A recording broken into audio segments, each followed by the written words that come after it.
Well, Polina, it is truly a pleasure to meet you. You have recently joined KPMG in New Zealand. Tell us a little bit about yourself and your journey to here. Hi, Rodney. Thank you for having me today. And it is an absolute pleasure to participate in your Globally Connected sessions. And thank you to you and our teams around the world for such a warm welcome. As you said, I've joined KPMG last month to lead our international tax practice here in New Zealand. I have joined KPMG coming across from a competitor firm where for the last 10 years I've been advising on international tax matters, all things cross-border. So I'm really excited to bring my knowledge, my expertise and my experience to KPMG so we can, use this in our own journey of building international tax practice here in New Zealand to provide a market-leading advice to our clients and to create rewarding opportunities for our people. In that short period of time, I have met so many passionate and talented professionals from our global network, which has been fascinating. And I'm really excited about the opportunities ahead. And it's certainly an exciting time to be in the international tax. We talk about globalization and digitalization for a number of years now, and we can see those trends influencing and shaping the business models and legal structures of the multinational groups. Technology and new ways of working continue to challenge the existing tax frameworks that prevailed for many years. We see some of the trends in the market where technology is impacting the existing operating models. Technology is replacing and changing some of the people functions. We see multinational groups introducing working from anywhere arrangements to attract and retain talent. With increased focus on sustainability and carbon footprint, we question whether some of those traditional tests, for example, around corporate tax residency, tests centered around directors' controls, are fit for purpose. All of this challenges the way we interpret, the way we apply the traditional tax rules, and also puts pressure on tax policy officials to create some of the new rules that didn't exist previously. And we've certainly seen a lot of legislative and policy change in the international tax landscape in recent years. And if anything, this trend is likely to continue.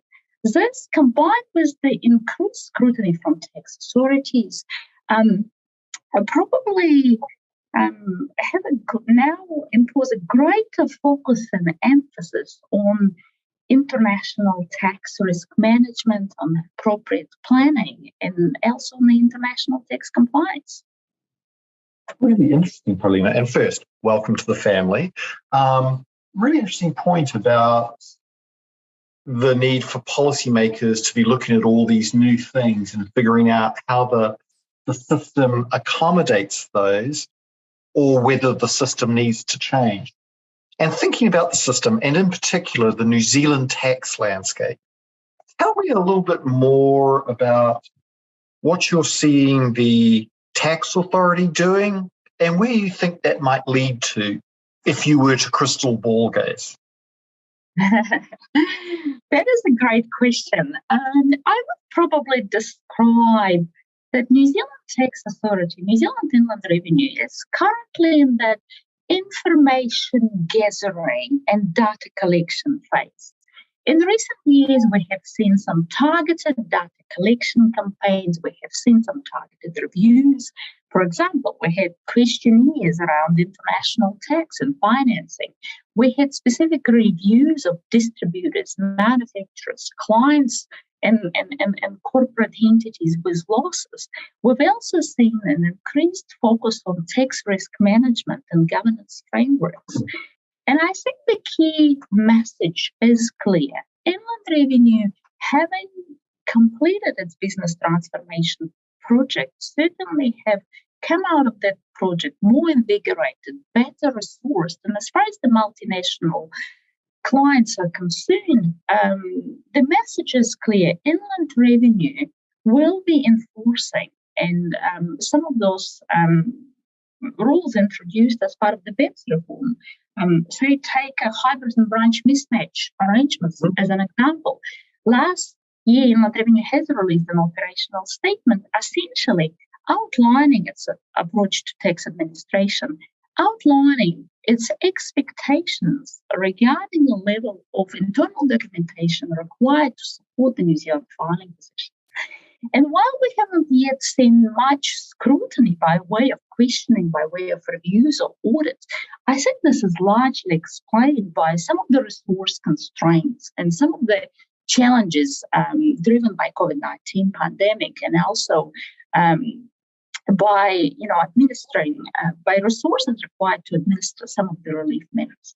But that is certainly likely to change in the coming years. So in my view, probably there will be a greater scrutiny on the tax affairs of multinational groups. And as I said earlier, it is an exciting time to be in international tax.